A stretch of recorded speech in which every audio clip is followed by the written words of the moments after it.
Good morning, hello, and welcome everyone to today's session. Thank you to those of us joining us here in person and also online as well. It is day 4 of the Water Week, and we're nearly at the end, so let's keep those energy levels up and keep going. My name is Radhika, and I will be guiding you through the first half of today's session. On behalf of the co-conveners, IUCN, Wetlands International, the International Water Management Institute, as well as the organizers of the SPC team, we have Alida, Elise, and Henk. We are happy to bring you this session today on the water cycle, biodiversity, and ecosystem health.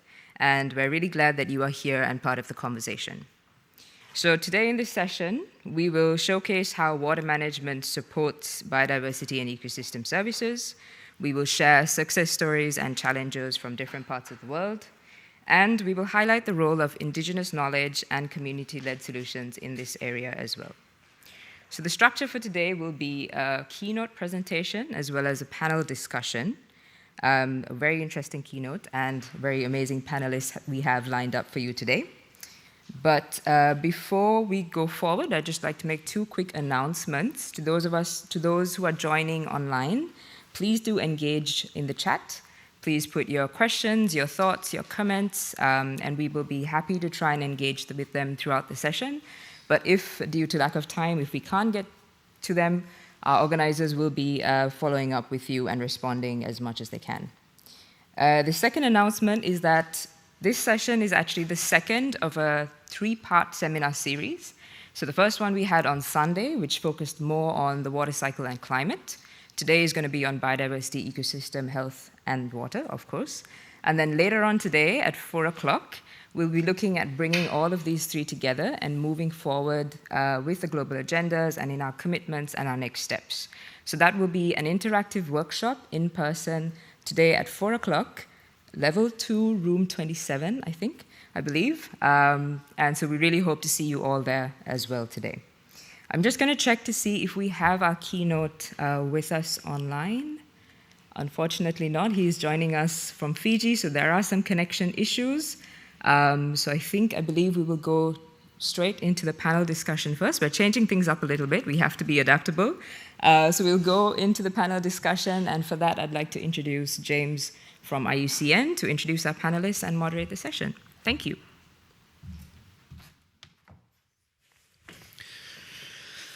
Thanks very much, Radhika. So slightly different schedule to the program, as we're having a few connection problems with the Reverend Tafuri Lusama, who's speaking to us from Fiji. He's a director of the Pacific Communities University, but unfortunately we can't get him online at the moment. So we'll come back to him. Hopefully over the course of this morning we'll be able to touch base with him. So, panelists in the room, and some of you. Oh, is he there? He's online? Oh, excellent. Okay, can we pull him up?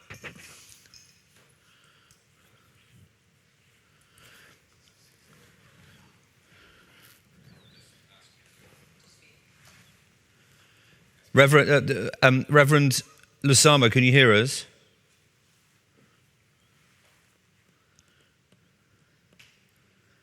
Got a slight feeling of Eurovision right now. Reverend Lusama, are you there? Can you hear us?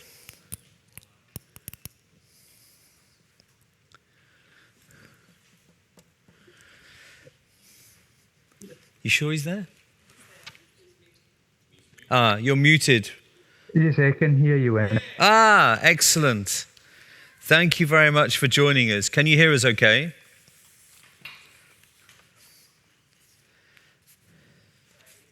He's gone again? Okay, let's just, if we can communicate with him just to maybe let us know if he's back online in 30 minutes or something, then we can bring him back. That's great. So, still with a different schedule, can I invite the panel to come up and join me on the room? If we can get the 3 panelists online as well. Will they be on the screen behind us? That would be good. Yeah, thank you. So, Kathy Hughes, she's going to be online. She's the head of Biodiversity for Wetlands International. John Simaika, he's an aquatic ecologist and conservation biologist for IMI, the International Water Management Institute. Flore, please come and join us. Flore Lefay de Michaud, she's a senior advisor for Europe for the Secretariat on the Convention of Wetlands. Ibrahima Tiam, the Executive Director of Wetlands International Africa. Ibrahima, thank you.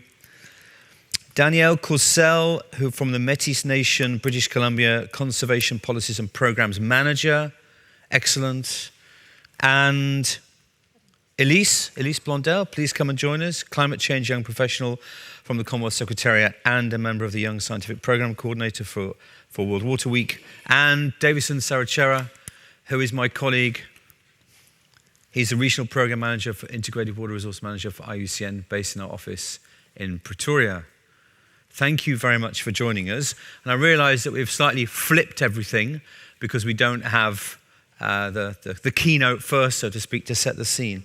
So I realise that might just sort of, make things work a little bit differently. But I also want to make sure that you, the audience, get the chance to engage in the conversation, raising questions, challenging the panel, disagreeing with the panel, as well as also championing any points that you feel you strongly believe in.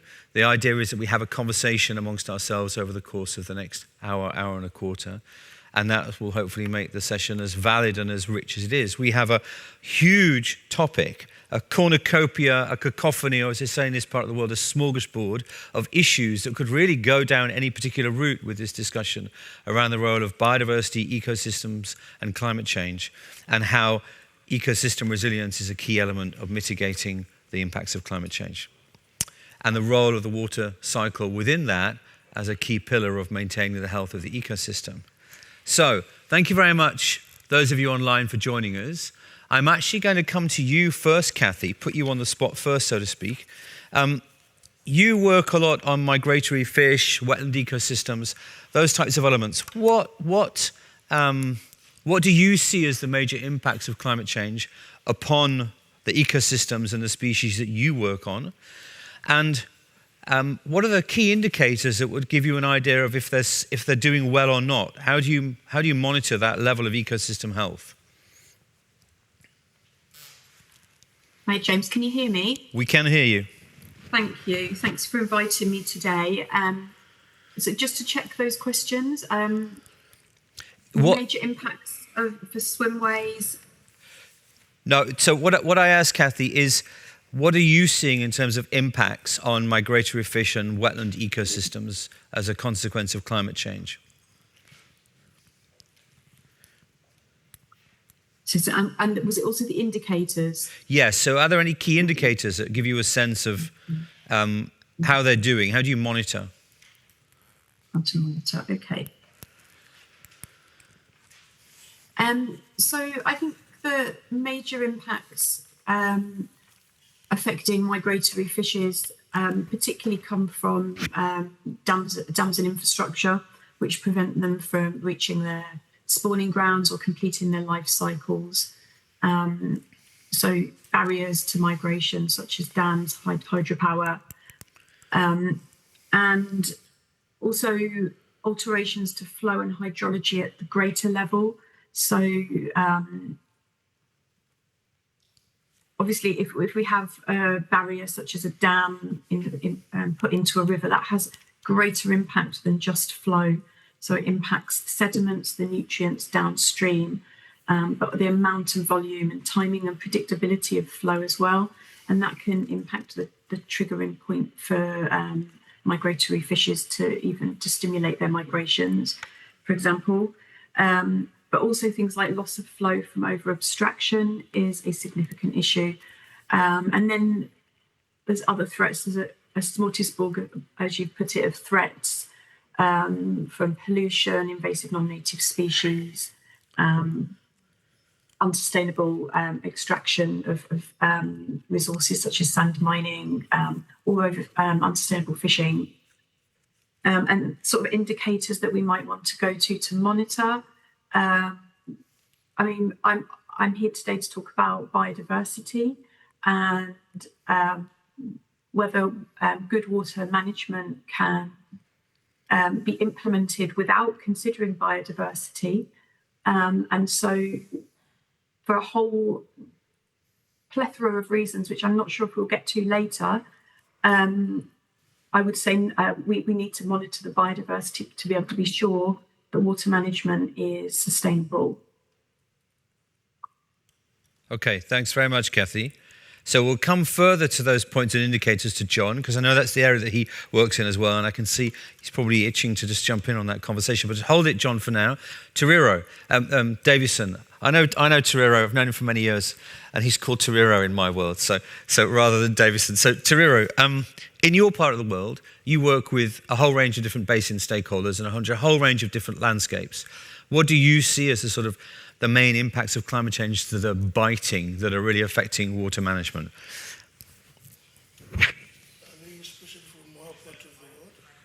Mike. I think the most topical in our part of the world right now is unpredictability of the resource itself because of weather extremes. We now experience more droughts and floods / cyclones than before. So what you do have now in terms of even trying to manage a catchment, both for water and for wildlife, is that the institution, or rather the institutional framework that was designed 15, 20 years ago is what is still obtaining, and in many cases it is now inadequate. Which is why right now even SADC, which is a regional bloc, has started revising some regional frameworks like the SADC water policy, the protocol on shared water courses and so forth, to include certain provisions that deal directly with climate change, with groundwater mining, and especially the merging of transboundary conservation with transboundary water management. Thank you. Thanks, Teriro. So you've pointed out institutions aren't quite ready yet for the future and that there's a need to change. But you've also talked about extremes, floods, droughts, the need for water storage, which almost directly goes up against the points that Kathy was saying, even the first comment she's made about infrastructure in basins affecting biodiversity. So we've already got tension in the system there. So building on that, let's go to you, Flor, could we, and just hear a little bit about what does that mean in terms of from a wetlands perspective, the role of the convention. How does it try and pull these issues up to the top of the conversation and raise the fact that these tensions? How do you do that with your contracting parties? Thank you, James. The Convention on Wetlands, for those who do not know, look at all wetlands, and wetlands encompass also rivers and lakes.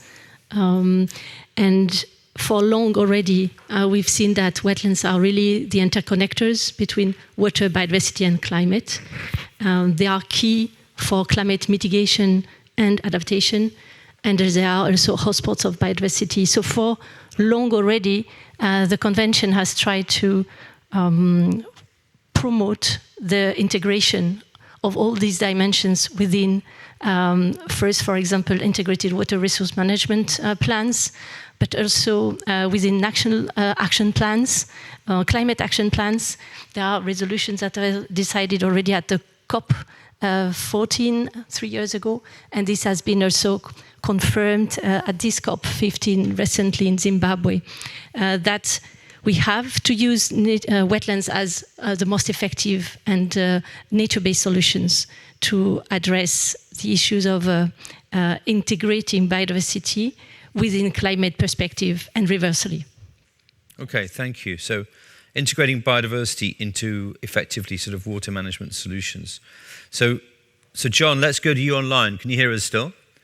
Yeah? Yes, I can hear you well, James. Okay, so let's hear a little bit from you in terms of what does this mean from a biodiversity perspective. Are you seeing improved monitoring regimes? Are you seeing more of them around the world?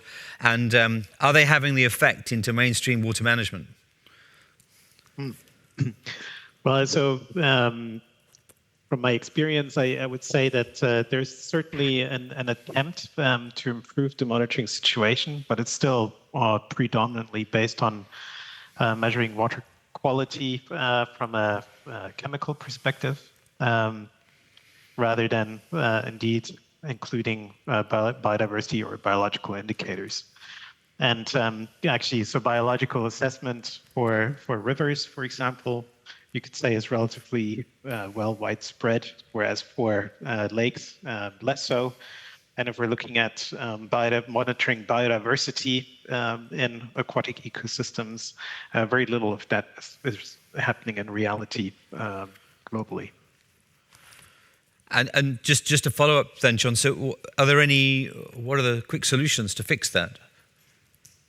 Yeah, change the legislation and ensure that it gets implemented. But so there's a bit of a top-down approach, but you also need to go bottom-up. You need to engage also the communities, because also what we're seeing in established economies is that they're rolling back on legislation. They're letting things slide.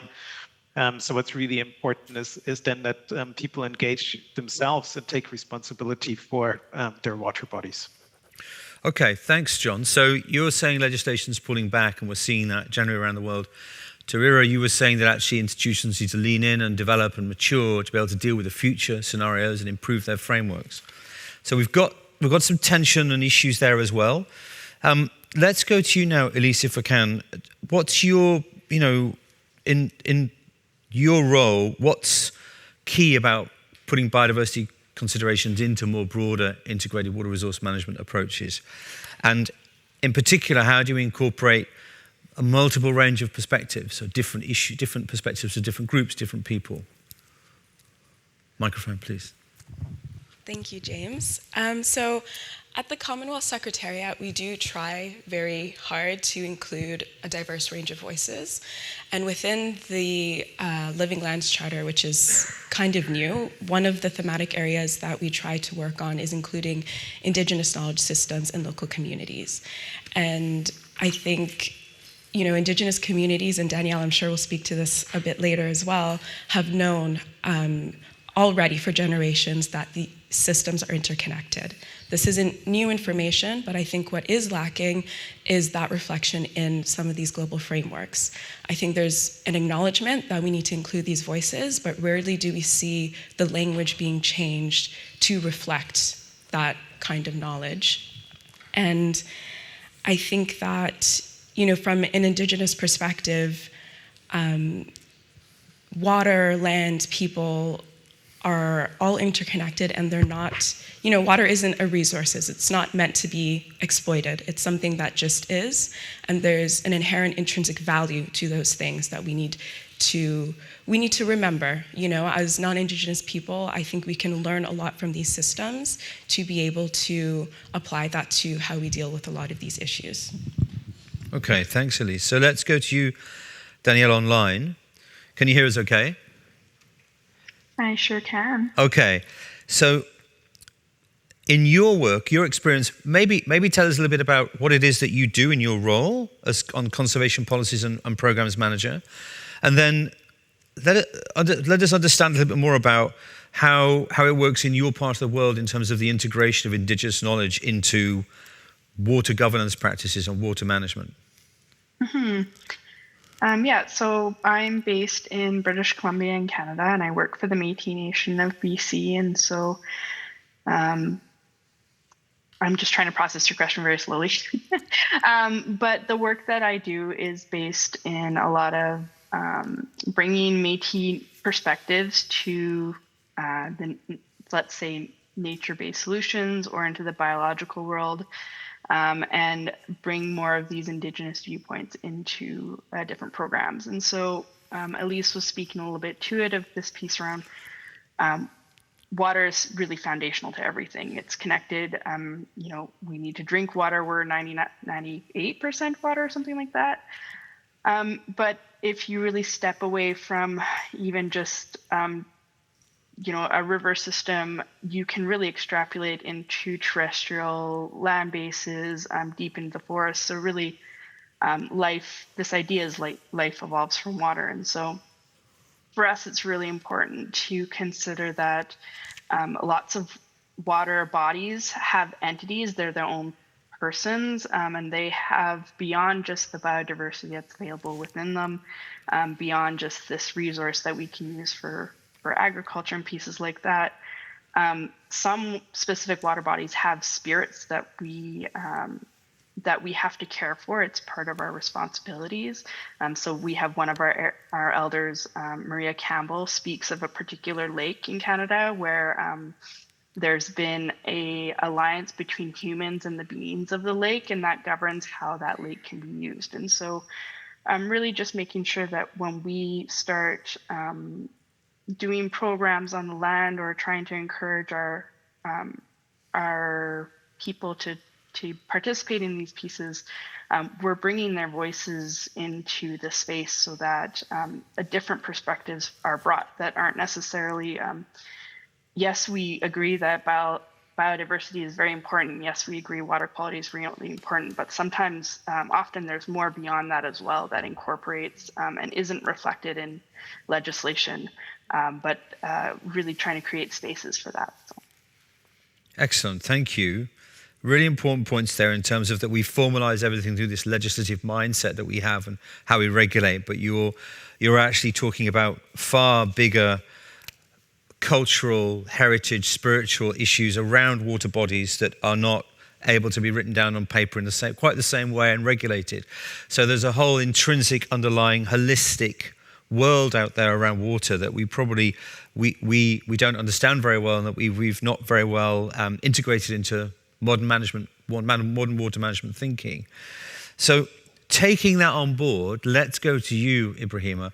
How does that play out in your part of the world, in West Africa? You work for Wetlands International, so we've got a lot of wetlands people involved in this panel. How do you see this sort of ability to manage systems from both a cultural but a sort of service delivery and protecting biodiversity perspective? Are there any good examples of that? Thank you, John. I think Wetlands International works in many countries in West Africa, and if I had to summarize the way we do it, I could say that basically it's convening a diverse group of stakeholders, usually with competing needs and interests, and trying to find solutions, working solutions, but also trade-offs. And I can give you one example to illustrate that, which is related to the Senegal Basin, the Senegal River Basin, which is a basin with a dam, where water also provides electricity. There are also major agribusiness, and this is the basin that also provides drinking water to the capital city, Dakar, a city with over 4 million people.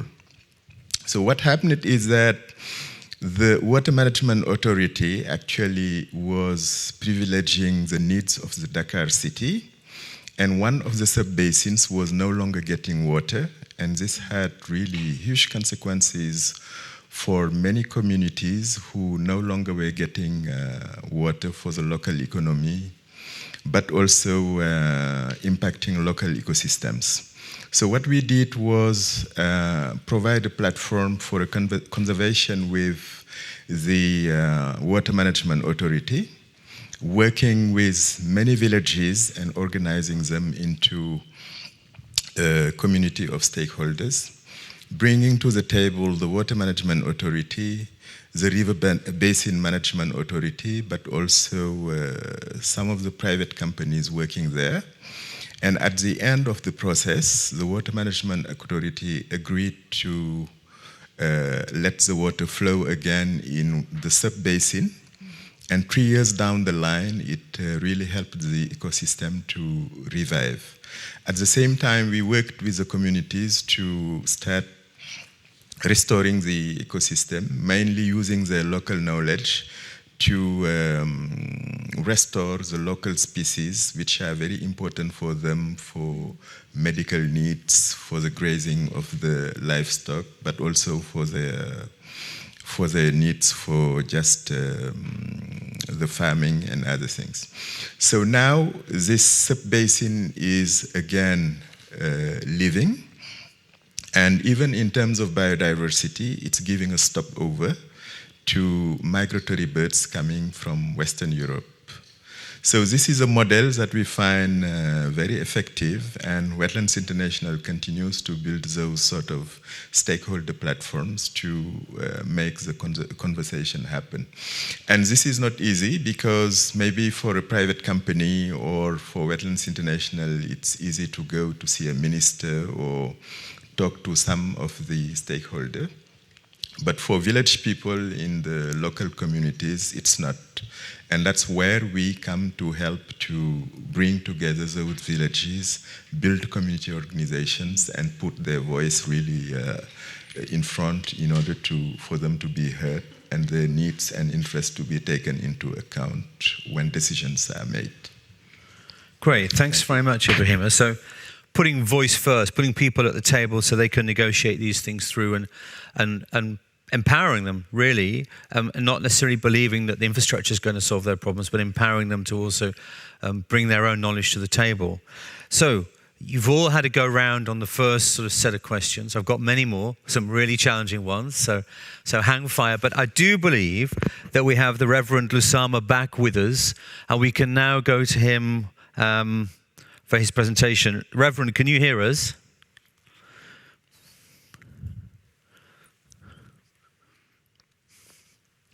Reverend Lusama, are you there? Yes. Yes, I can hear you. Thank you. Excellent. Can you hear me? We can hear you. That's great. So you are the director of the Pacifica Communities University. You're based in Fiji. Can we get the Reverend on screen? Yeah. Can you turn on your camera, Reverend? Yes, I'm trying, but it's being blocked from there, the host. Can the host enable my... Yep, they're just working it out now. All right. My apologies for missing out in the beginning. No problem at all. No problem. These things happen. You are a long way away.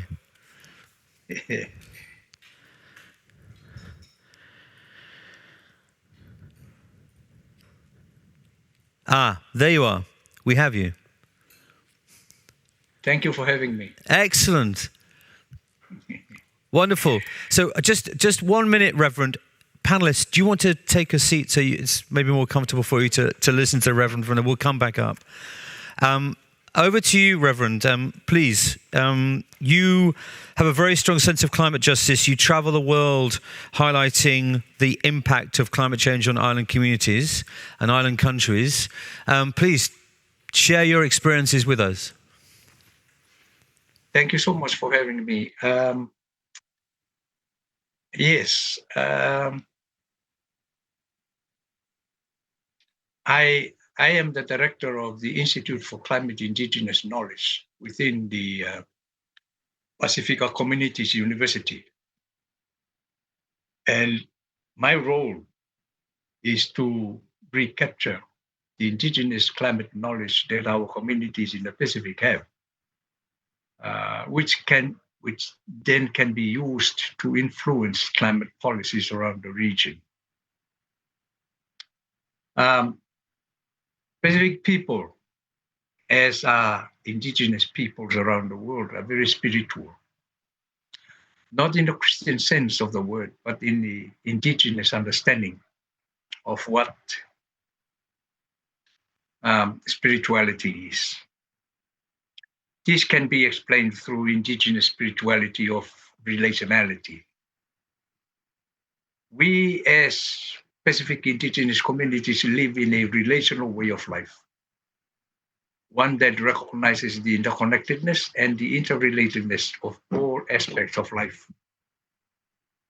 There is no division in our worldview of what is called land, the moana, the sea, the langi, the sky, the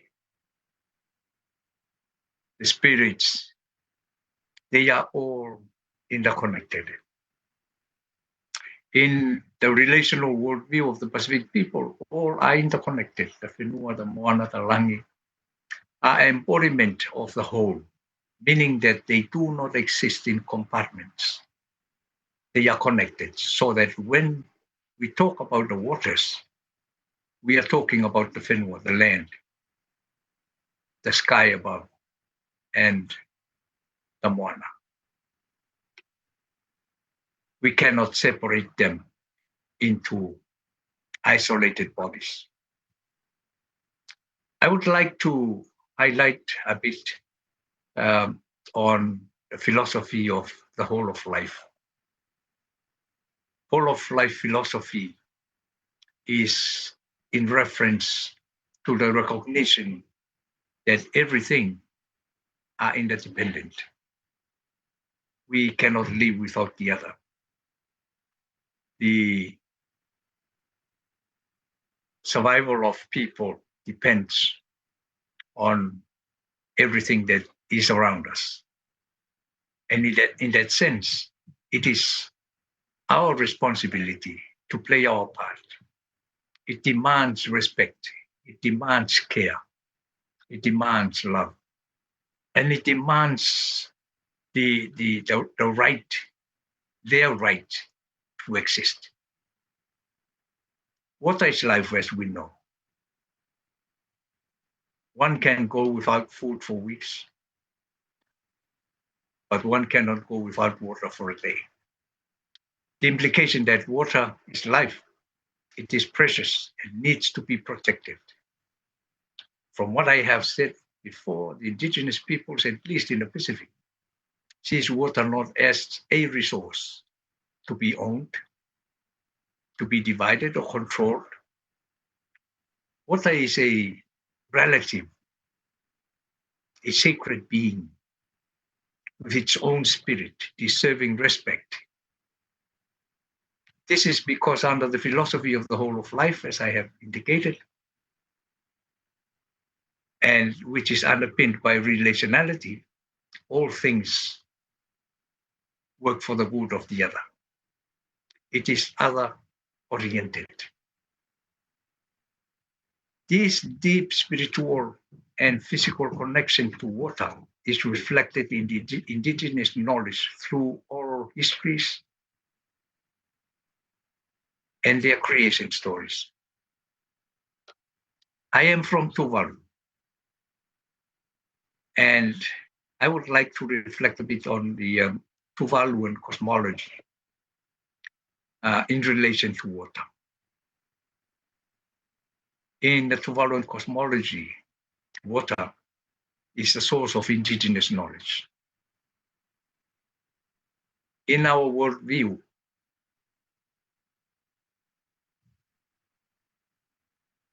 the deepest and darkest part of the ocean is called Morne. And that is the world where our ancestors exist. It is from there that indigenous knowledge that have sustained our people, that have taught us how to relate to everything, how to care for water, for our waters, came from. Morne is recognized within the Tuvaluan spirituality as a place where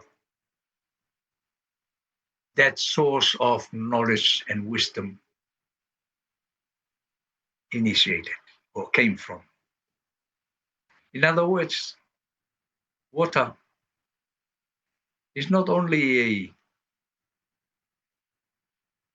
does not only quench our thirst, it does not only give life to the biodiversity around it, but it also issues wisdom and deep knowledge of nature and the environment and the whole of creation.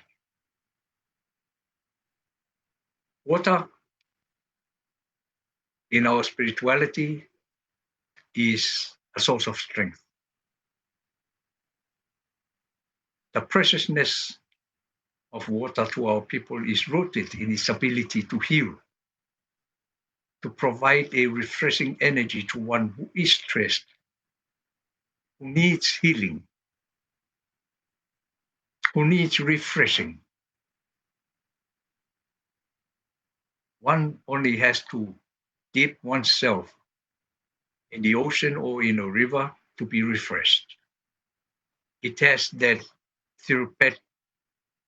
therapeutic ability when you immerse yourself in it. Ladies and gentlemen, from a indigenous worldview, especially from the Pacific, without water, there's no life. And it is our responsibility to care. Our ancestors have taught our people through generations of the importance of water. And when we talk about water in the Pacific, we are not only talking about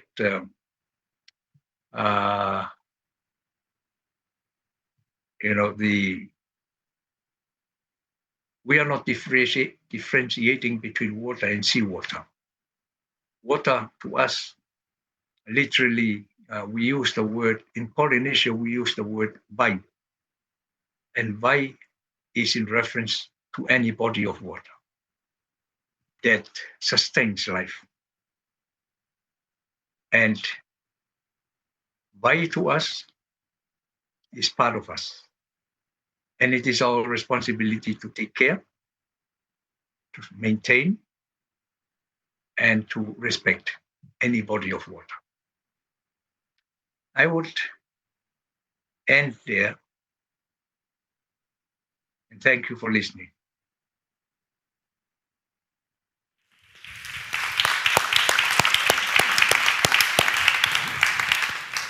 Thank you very much. Thank you very much, Reverend Lusama, for those insights in your experience from the Pacific and from island communities around the world. Some important points for us there to understand and learn. I actually used to live in Fiji, so I totally understand the connection to the water on the land and the water around you in the oceans. Please do stay with us if you can over the course of the rest of this session. But I know it's late for you over there. But I really appreciate you joining us from so far away and for your insights. So thank you once again. So could I invite the panelists back up in our adaptable session?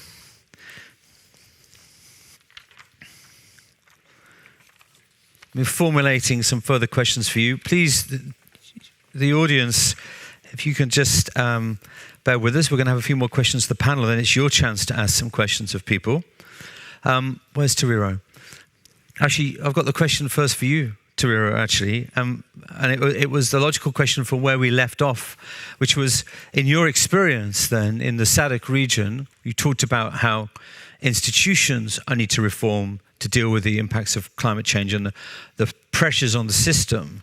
But how does local knowledge get integrated into national planning, integrated water resource management plans, basin planning, and in particular in transboundary context where, of course, people have created the actual current borders that we have, but the knowledge was there far before they were drawn. How does that get integrated into sort of more formal processes? I actually like that piece of acknowledgement that knowledge existed before we arrive into the landscape. And I think that's something we don't appreciate enough when we make interventions. And one of the very first things that we normally do just on arrival is just go beyond acknowledging that there's knowledge that exists here, but really try to understand it and how it works and why it is there.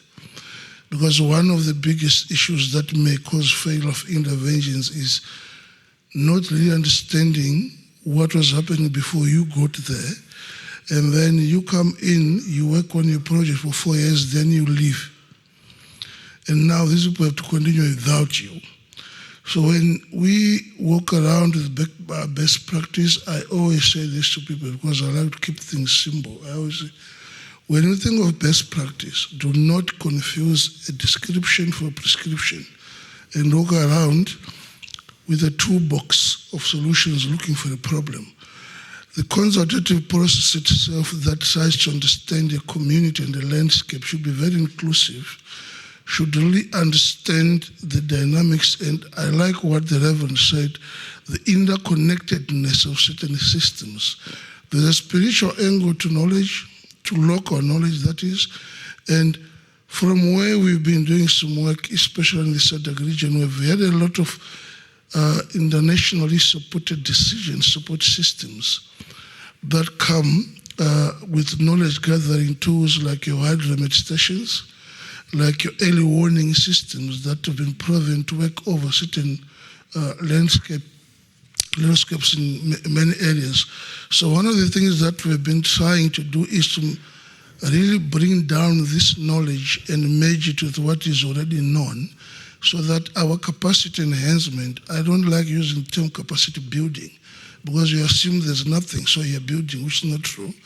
Our capacity enhancement should look at supplementing the knowledge that is there with data-driven knowledge that they can then now combine to make more accurate decisions that they can use even after you have left. And I can speak of one landscape we've been working since 2012 in the Pungu Basin. We have been trying to promote the ecological flows, and one of the very interesting issues we found out about ecosystem services and in watercourses is that local people actually understand the migration of species more than most of the science-based tools do. They will know that once you don't start seeing this animal, too much of that animal, something is wrong. Drought is coming, or the water is depleted, and things like that. So one of the training of the capacity enhancement approaches that we do is we do not walk in there with a box of knowledge, but rather say, come, let's have a continuous dialogue. We'll tell you what we know, and you tell us what you know. Then we have a series of discussions, of dialogues over 2-3 years that we are there, so that by the end of that, we have something that is inclusive, that can be used by people in the basin, including children as young as 10 years old, because they play outside there, they interact with the natural resources more than you do, and sometimes more than what the grown-ups do. Thank you. Okay, so your point, I really picked up on your point there about capacity building.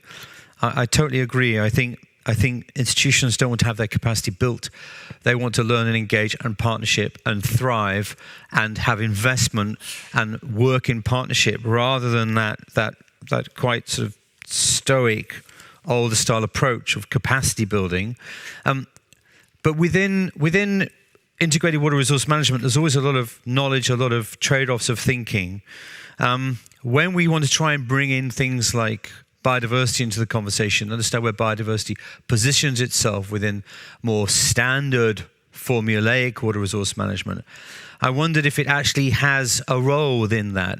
And I wonder if we can go to Kathy, can we, online, if she's still there. Could we get the online participants back up? I realise they're not there.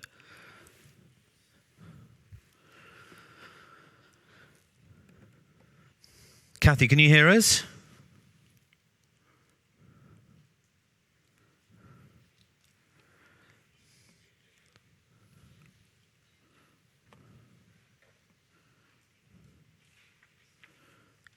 Is Kathy there?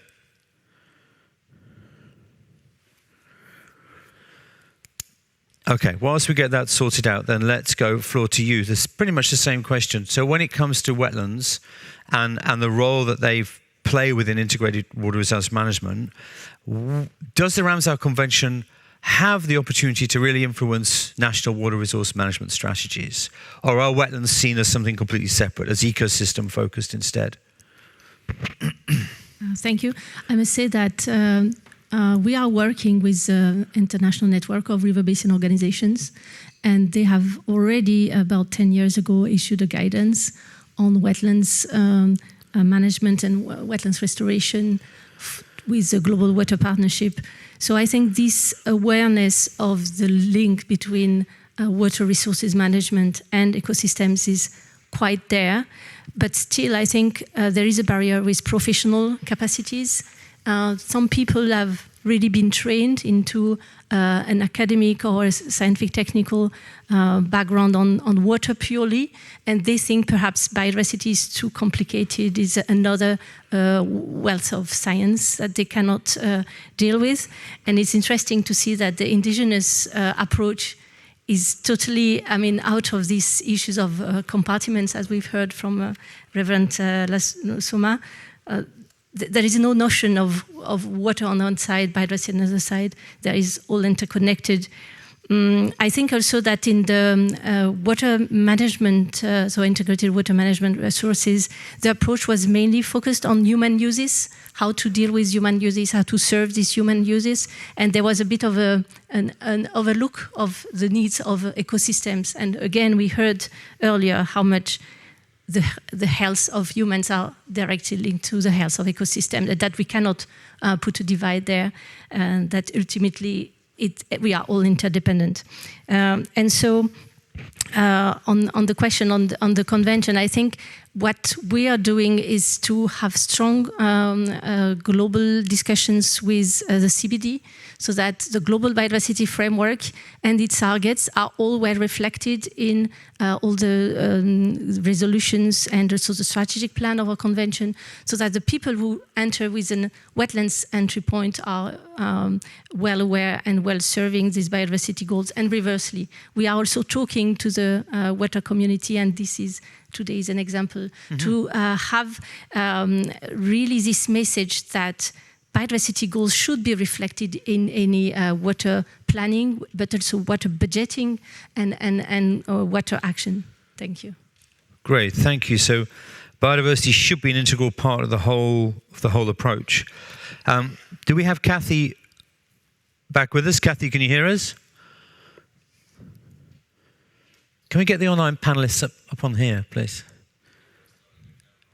Okay, online panelists, can you turn your cameras on, please? John? My camera is on. Okay. Kathy, are you there? And Danielle? Yeah, I'm here. My camera's on. Okay, great. Is Kathy there? Okay, let's go to you then, John. Let me take this question to you. So, you work in that space of on the indicator monitoring side of things, and what Floor's saying is you need biodiversity goals integrated into integrated rules management. You need them in the middle of IWRM, otherwise you're not doing anything like the integration of water resource management. In your experience, are there any examples you've got where you've seen this really happen? In reality, no matter how big or how small, but just something that shows that this can be done, that there are lessons to learn from that. Yeah, I mean, I would say that there's many good examples. My personal experience is probably mainly from South Africa, which is a really good monitoring program. They have the South African scoring system, which is a rapid biological assessment method, where they focus on one particular biological element, and those are the invertebrates that live in the water. And it is really the assemblages that are used the communities that are used to as an indicator in terms of the presences or absences overall of different types of invertebrates that then give information on the health of the ecosystem. It is pretty effective. There are, of course, the European Union has, under the Water Framework Directive, its own methodology also on invertebrates, but they also include other biological elements, such as algae, for example, and fish and so on. These systems, let's say, are good. It's good that they're in place. However, there are also things that could definitely be improved. For example, there's very little quality control. So very often samples are simply collected and something is recorded, but there is no checking on whether the person that has done their job well. So they just report, yes, we've done it, tick that box, go to the next place. So there's very little oversight of what actually happens in the field, and later on how that information is reported, or whether it is reported at all. And so by the time the reporting is finished, you cannot be entirely sure of the quality of that particular reporting. So there are definitely also areas for improvement needed, but I would say let's first focus on the implementation rather than the improvement of the systems.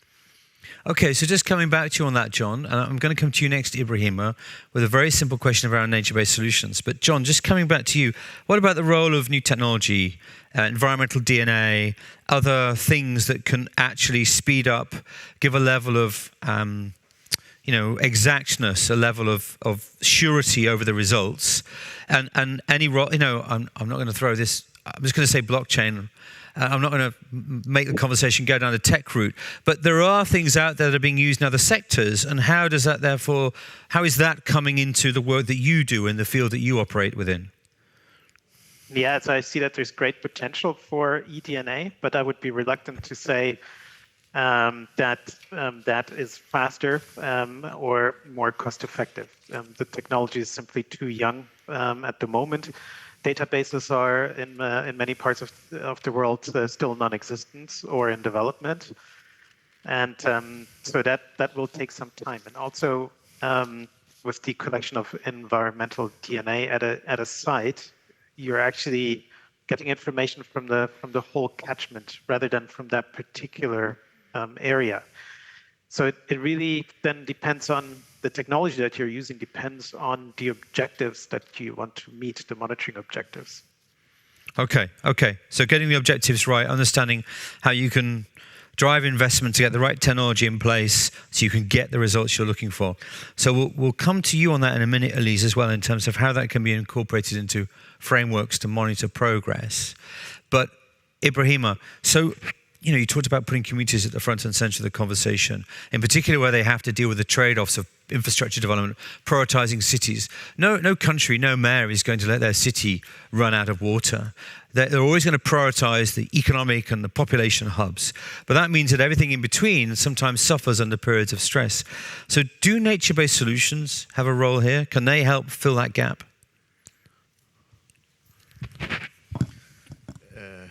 Well, nature-based solutions are clearly an effective solution. In the case I described, we used assisted natural regeneration of local species in that area of Senegal, which is in the northern part of the country and a bit dry land. But in a different context, in Guinea-Bissau, for example, we used ecological mangrove restoration, which again is very effective in restoring this particular ecosystem.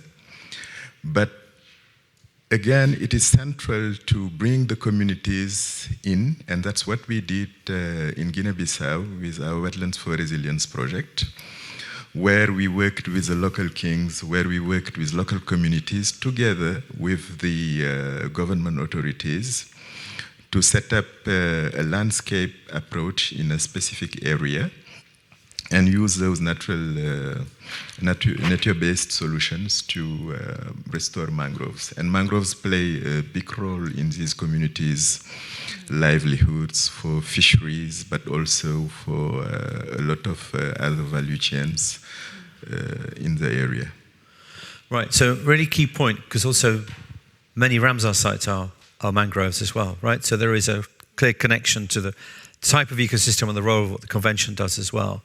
So Elise, let's go to you. So we're gathering bits of information from people here, and clearly there's a role for indigenous and local knowledge. So what's an approach to try and effectively monitor and use that information within more formal planning frameworks? I think one way to do this, in traditional monitoring and evaluation frameworks are very technical. It's a lot about, water quality and species counts, but I don't know that they're very reflective of how indigenous communities use the land. So I would say there needs to be a push towards more cultural indicators. So maybe it's the health of a certain sacred site or how well intergenerational knowledge is being transmitted to younger generations. But I think also at the core of all of that, like Davison kind of highlighted earlier, it needs to be a participatory and democratic process, right? You need to involve these communities from the implementation, the design, the data collection of all of these initiatives for it to be for it to really contribute to ultimate change on a political level. And I think there is room to do that. There's a lot of room to combine, the scientific, more Western knowledge with traditional practices. And I think the blending of that is really the next step we need to take forward in a lot of these frameworks. Right. So that leads us nicely then to you, Danielle, online. What lessons, what examples have you got in terms of how local indigenous knowledge can actually be used, be utilized, be practically applied in good water governance today? What's the sort of examples you've got on that? Mm-hmm. Yeah, oftentimes when we have our Métis people out or our other indigenous groups, they're usually the people who are on the land the longest, and that was mentioned earlier in this panel. They're out there the most, they see the most, so they're usually the first people to notice something going awry. And so it's really important to be involving them in a lot of these monitoring programs, because it's they just have that life experience of what that place is like. So for example, we have one Métis elder, and he speaks about natural levels of contaminant in river systems, and especially when there's mines on it. And so in, at least where I am, there's a lot of water treatment that happens around mines. And so it actually removes the natural, it goes so far as to remove the natural contaminants in the ecosystem. So it changes the biology and the chemical levels in the river. So being able to incorporate knowledge like that, it can be really, really helpful. And then in my previous work life, I worked for the province as a biologist, and we spoke with the local Coast Salish people, and they could tell you where exactly in a river the salmon would, the route that the salmon would take to come back upstream. And so really being able to incorporate those pieces is super helpful, and isn't always taken into account, at least in my experience. Other pieces that might fit into these is around so for example, in our area, birch bark is very important as a cultural resource, let's say. And but there's a specific time of year when you harvest it. And so being able to account for seasonal changes in resource patterns, in monitoring, are there changes in the way that the birch bark is harvested because of different pieces? So those are some sort of examples of things that we've heard from our Métis knowledge carriers. And then something that's a little bit more in the professional realm is when we talk about natural asset valuation, there doesn't always tend to be a lot of space for accounting for indigenous knowledge or indigenous worldviews. And so I think that idea of including our local communities, including our indigenous peoples early in the process allows for monitoring of pieces that are perhaps not necessarily common in the professional legislation world, but still of high value for those that are reliant on the land and reliant on the waters that are in those places. So. Yeah, thank you. That's a really important point. There's not a lot of space for different value beliefs on these systems. So we'll come back to that point, because I think that's a really important point we'll come back to with some of the other panelists as well. But right now, I just want to take a little bit of a break, give them 30 seconds to take a bit of a breather, come to you, the audience. I can't see you very well because these lights are terrifying. Does anybody have any questions for the panel, either in the room or online? There is a microphone somewhere around. No? We have no questions for the panel? No one wants to interrogate them a little bit more or query or question? Yeah, two here, please. Have you got a mic? This gentleman here at the front, and then we'll go to Matthew. This one here. Thank you. Could you give your name and who you're representing? Okay, I'm Frank van Steenbergen. I work with Meta. The title of the session was Biodiversity and the Water Cycle. So there's been really great insights in biodiversity and water. Yeah, but what I understand, the water cycle is also really the sort of system whereby water is also, and it probably fits in very well with the sort of more holistic way of looking at things, where water is also, driving global processes, avoiding that you get sort of boilerplate effects and or the biotic pumps get stopped, so that water is more or less, one of the things that cool the planet, and hence is not only the sort of thing that is at the receiving end of climate change, but is even one of a big factor in climate change, because if we destroy ecosystems all over the place, like what's almost happening in Dhaka, then definitely the whole water cycle is broken, and this will also affect climate change. So, I think you all have such a rich experience. So I think it will really be enriching to also hear that perspective a bit, and not how do we deal with biodiversity, how do we sort of anchor it in indigenous systems in a sort of different worldview, but also sort of how wetlands, as part of the sort of natural water cycle, are really there to sort of anchor a stable climate. Okay, thank you. I'll take that as a question. Matthew? Yep. Thanks very much, Matthew McCartney from International Water Management Institute. I just wanted to give very quickly, first of all, an example where I think different cultural values could be brought in. I mean, we did some work a few years ago in India where we were working on environmental flows. And of course, the environmental flows are important for many different reasons, including biodiversity, but also for cultural reasons and religious reasons in that region.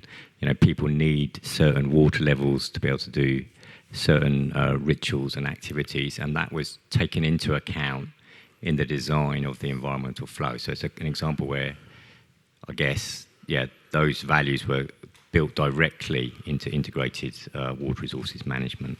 So that's just one example. And then, this thing about, I think what we just heard, the comment about ecosystems linked to the climate, the carbon cycle, is very important. I think that's obviously the Global Commission on the Economics of Water has highlighted this as being a very important issue. And again, just as a bit of an example, in Colombo, there's wetlands within the city, and they are being maintained for a whole range of different reasons, including flood defence. But one of the reasons is very explicitly for cooling and the cooling effect in the city. So that's, again, just an example of the sort of thing you were talking about. Thank you. Okay, thanks, Matthew. Any other questions at the moment? Yeah, at the back there, please. Is that Jenny? Thank you so much. Jenny Granvall with SIDA, the Swedish International Development Cooperation Agency. I'm wondering about the stakeholders that we seek to always involve actively. We want their participation, and we see that as a token of success. But we also know that not all stakeholders are always willing to participate, and there are diverse interests in a stakeholder group. You can't bundle them. There's no silver bullets, and there are various opinions, various experiences, and so on. And we need to take all of those into account. And that in itself is a complex and sometimes very tedious process. So, how do we address that? Okay, great. 3 good points. So let's go to the first and the second one. So Matthew has some examples of integrating wetlands in Colombo, which is famous as a wetland city for various functions, but also for urban cooling. But they're very specific examples, where water is in a particular context that people can see the value of it there. But a large part of water bodies are not in that same context. They obviously play an important role in the water cycle. So coming to you, Toriro, in your experience in the Buze-Pungwe-Save Basin, Mozambique, Zimbabwe, that area, do people see water bodies, wetlands, freshwater systems more than just service delivery, i.e. that's water, we need it? Is there a recognition of the broader role that these systems play to get a better understanding of the value of them? And going back to your first point about institutions need to reform and looking forward to deal with climate and competition for water, are they aware of that? Is it just improving management? Are they actually aware of the value of these freshwater systems from a hydrological perspective? That's a big yes, actually. What we have experienced, mostly because of these climate-induced extremes, livelihoods have become more and more dependent on access to wetlands more than the drylands, because people need to grow food to where there's a reliable source of water. That is more pronounced if you look at, like in the Pupusi catchment you're talking about. If you look at the Buzi and the Pungu catchments, we have actually had a lot more movement in terms of catchment settlement for towards wetlands, but with the understanding that there is need for sustainable utilization. But what then comes into the way, which is why sometimes this may appear to outsiders like irresponsible use of wetlands, is the very fact that this is there's competition for access to this land that is closer to wetlands, and sometimes not a very competent compliance legislation, because cities are expanding, emerging farmers want to grow food. Everyone understands that this is a precious resource, but everyone also wants to live. And I think just coming to back, I like the question about the stakeholders, because that's one of the things that we're doing in the Buzi now. You can never actually assume that you have consulted stakeholders and finished. That process has to be ongoing all the time. Once you open that door, you should never close it. Anyone should be able to come through any time, as long as you're there to voice something. And one of the things that we saw, especially near Beira, was because of the ever-expanding urban area, even within local government planning, some bylaws are starting to be ignored. And this was to the to the benefit of some few people who are into construction. But the people who actually started complaining about it were not government officials, they were local communities who said, no, this is our resource, we don't understand why they're encroaching and coming this far. In Zimbabwe, that is also currently happening now. So these are stakeholders who then come to you and say, you said you're here to help us, but what are you doing about that? And which brings me to, as a conclusion to that point, when I was young, that's a long time ago, I'm a youth alumni, I tried to write something about stakeholder engagement. So my professor said, you have told me everything about what has happened. You've had meetings, you have had one-on-ones. There's something that you missed. Then I was wondering why, because I've interviewed more than 200 people, I've been to meetings, and like, you were supposed to actually go and talk to people who didn't come to the meeting. That is actually the beginning of stakeholder engagement, because you spoke to people who were in the meeting, but you don't understand why those who chose not to come did that, made that choice. And once you do that, then you can start writing. And that has stuck with me for a very long time. Thank you. Yeah, thanks very much, Tereo. Great, excellent points. So do you see something similar, Ibrahima, in your part of the world as well, in West Africa? Do you see that level of understanding and valuing of freshwater systems as more than just service delivery? And do you see institutions able to absorb and understand and cope with that? We're not talking about legislating rainfall, but do they see the value of these systems from a hydrological perspective? They do. It's just that they are more sensitive to the immediate needs they have to service. And that's why our role of convening those stakeholder platforms to bring that to the discussion is very important. And in that area, I think the question about the stakeholders, that's true. They don't have the same power. a company in the capital city or a company linked to the global economy, when it comes to water, do not have the same level of interest or power. And that's where our role is really critical in bringing them together, convening them, and actually doing the work of educating some of those companies, or being able to point to the levers that they might be sensitive. For example, a company linked to global economy and listed in a stock exchange market might be sensitive to its reputation. So these are elements we can take into account to make sure when we convene them in a conversation, they can respond and play their part. And also that helps us to bring the community perspective, because those are the ones actually that do not have enough power. Right, right. So we're going to come to the audience again in a minute, so please do build your questions up. We'll come to you in a minute.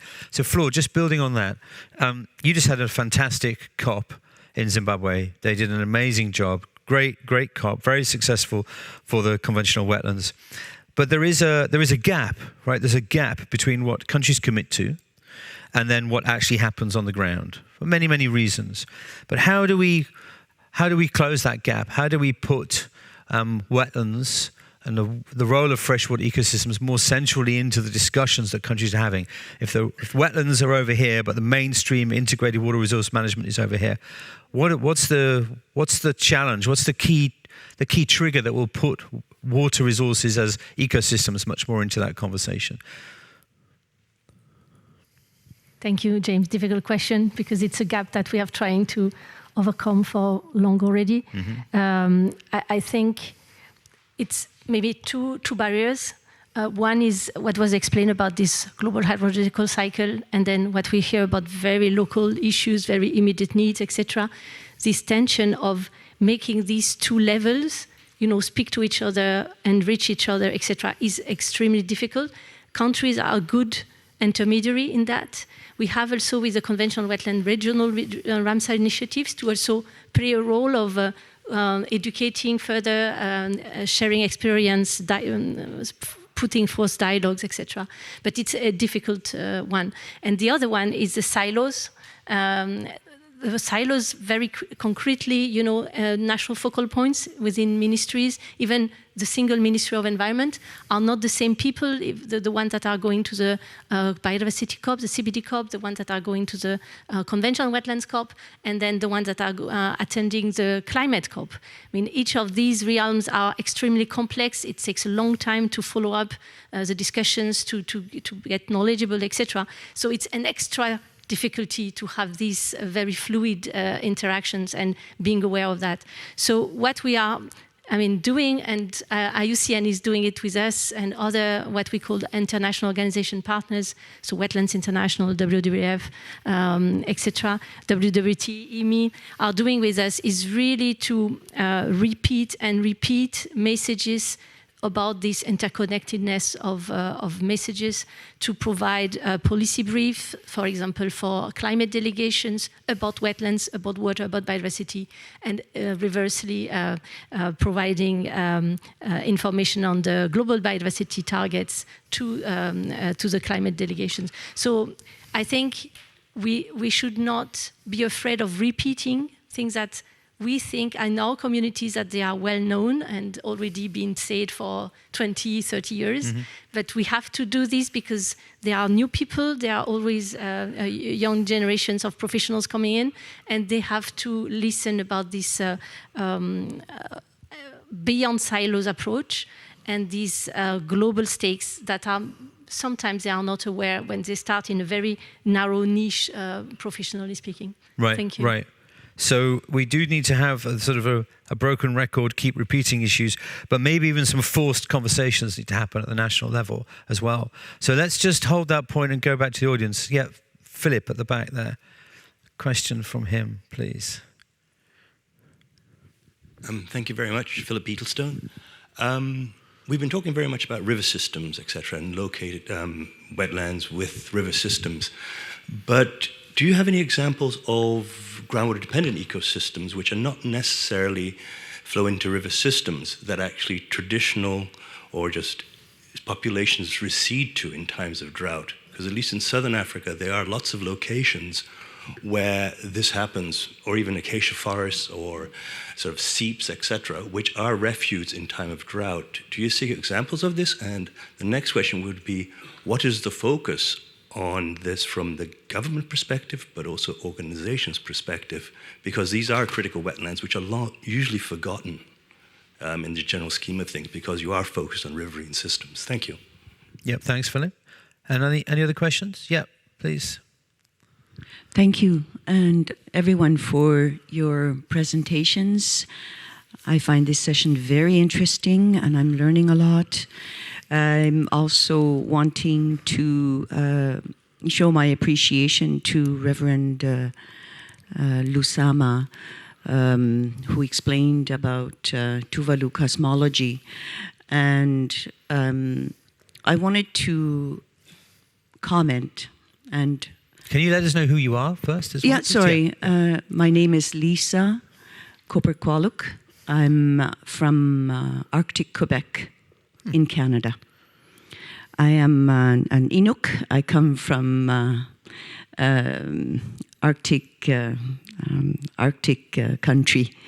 So because, you know, what Reverend Lusama was saying was really resonated and reminded me of our own cosmology, which is also related to water, because we have a spirit, a woman spirit, in fact, who lives in the bottom of the sea. And in our cosmology, she guided human beings in their behavior and would prevent animals from offering themselves to humans so that they may survive in the Arctic.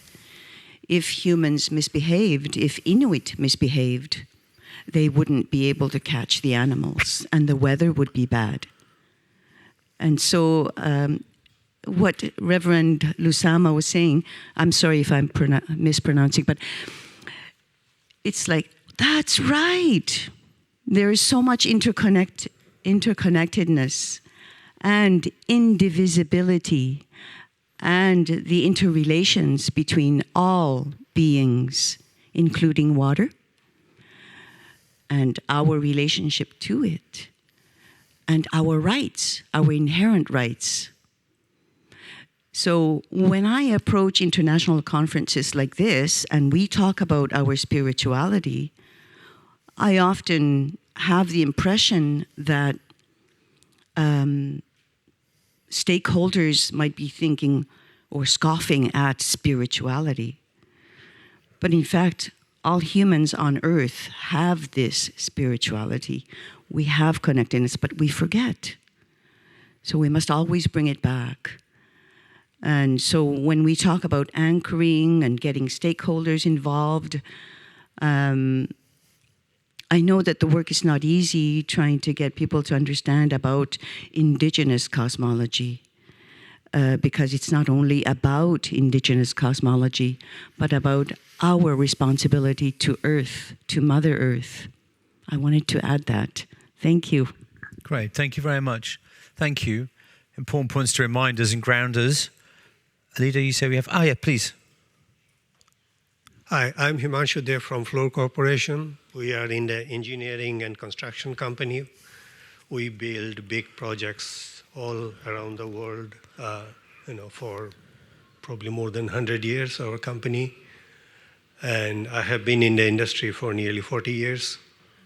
So it was quite sobering to know about many of the things, that many of the traditions and the cultures. It probably took me back to when I was young and my grandparents. I'm originally from India. So yeah, similar sort of things. So what I'm trying to reconcile actually in my own mind, because from what I understand about nature-based solutions or biodiversity, wetland preservations and all that, so any regeneration, this has to be an ongoing, and by nature it is a very slow process. But with the pace in the modern world, where we want everything immediately, where the scale of the projects are getting bigger and bigger, huge amount of water is being consumed. And as soon as you consume water, there is a huge wastewater stream also that goes somewhere. And that obviously interacts with the basin, that interacts, it brings its own thing. Like we are going for renewable energy, say for example, hydrogen. To produce hydrogen, we need huge amount of water, huge, billions of liters. Okay, we are technology dependent, we need data centers, we need huge amount of energy to cool the data centers. So water is needed. But by nature, the nature restoration, all these processes are very slow, very time consuming. So how do you reconcile that? That's what I'm kind of debating with myself. Any thoughts will be welcome. Okay, very good point, actually. Very, very good point in terms of the fact that we rely on nature, but its services take time. We see them right now, those that we have, but if we're restoring systems, they take time. It's easier to build something. It's also politically more astute to build something most of the time as well, which is part of the challenge. So let's just go back to some of those questions. I'm going to go a little bit rapid fire now so that we don't run out of time.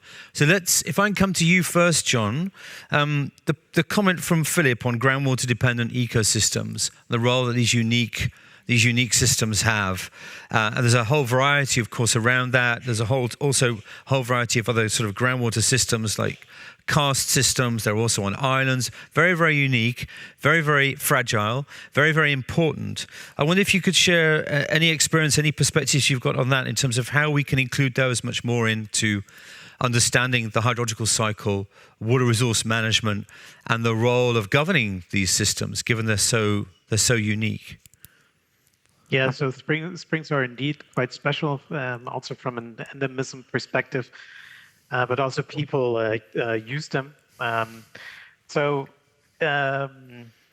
Philip's question is actually quite timely because at the moment there isn't really a global perspective, let's say, on the importance of springs. And there's now actually an effort to, let's say, highlight the need also for the conservation of springs. And that's starting with a motion for the global protection of springs, or conservation of springs, actually. And that will be discussed further at the upcoming IUCN Congress in Abu Dhabi. And from there, we hope that a task force on springs will actually be established that is then open to experts, but also to people in conservation, people that are concerned about the livelihoods of communities around springs and so on, to come together and work on exactly that topic. Okay. Thanks, John. It is a really important point, Philip. In fact, I wrote down groundwater-dependent ecosystems in the first couple of questions we had, because it's obviously a missing piece of the puzzle and so critically important. Also, some of them are also Ramsar conventional sites as well. So, just in the interest of time, what I'm going to do now, and I value the question on the timing issue on services, but just in the interest of time for the panel, I'm just going to give you one last question. If you could each give me sort of like a 30-second response to it. It's a very simple question, the simplest you've had all panel probably, which is, if you were given $1 billion, a billion, not a million, a billion, a large chunk of cash, from either a research agenda or a governance agenda or a political agenda, depending on what your work is and your background, what would you focus on with that funding? What would be the key thing that you would do to better improve the governance of freshwater ecosystems and place them more centrally into water resource management? What would you do? What would be the things that you would do? I don't want a budget, just what's the focus? Who wants to go first?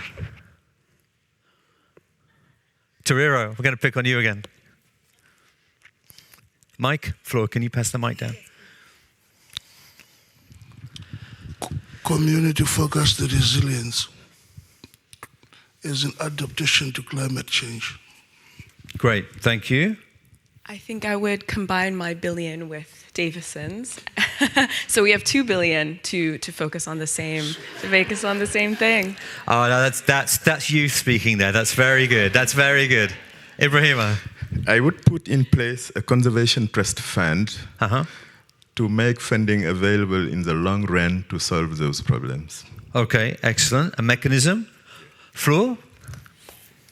I will support our Ramsar regional initiatives that are excellent to support countries but with a regional perspective, and they are also having a large breadth of activities also in capacity management and also in knowledge development, but also in projects, how to better restore projects like re-rating peatlands, because these are very key for climate action. Yeah, excellent. Very important hydrological systems.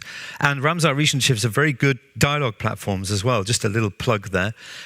Danielle, let's go to you. What would you do with the $1 billion? I would definitely be giving it to our communities all over the place and having them come with their own solutions. They're the ones that know best. Excellent answer. Yeah, local community-driven empowerment. And John? Far too small a budget, I would just reject it. Especially if government is involved. Now, I would, of course, given my background, want to focus on the integration of monitoring and quality assessment and quality control in assessments, preferably through legislative processes.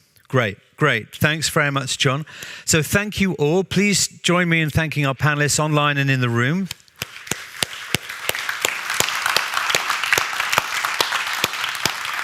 Thank you very, very much for your commitment to the process and for the disruption with the Reverend coming in at a different time. I really appreciate it. So thank you very much. I'd now like to hand back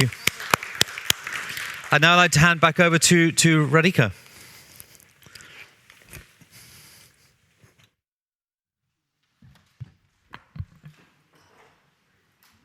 Thank you, James. Am I audible? Okay.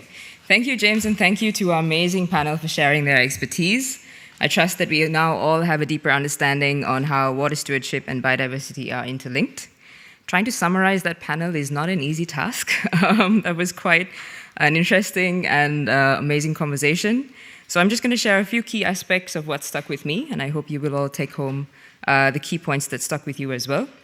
So we started off by hearing how infrastructure and various uses of water affect biodiversity and affect overall ecosystem health. We heard about how monitoring has improved, but we still have a long way to go. And we need to systematically incorporate biological indicators to measure water and ecosystem health. I like the phrase, do not walk around with a toolbox of solutions.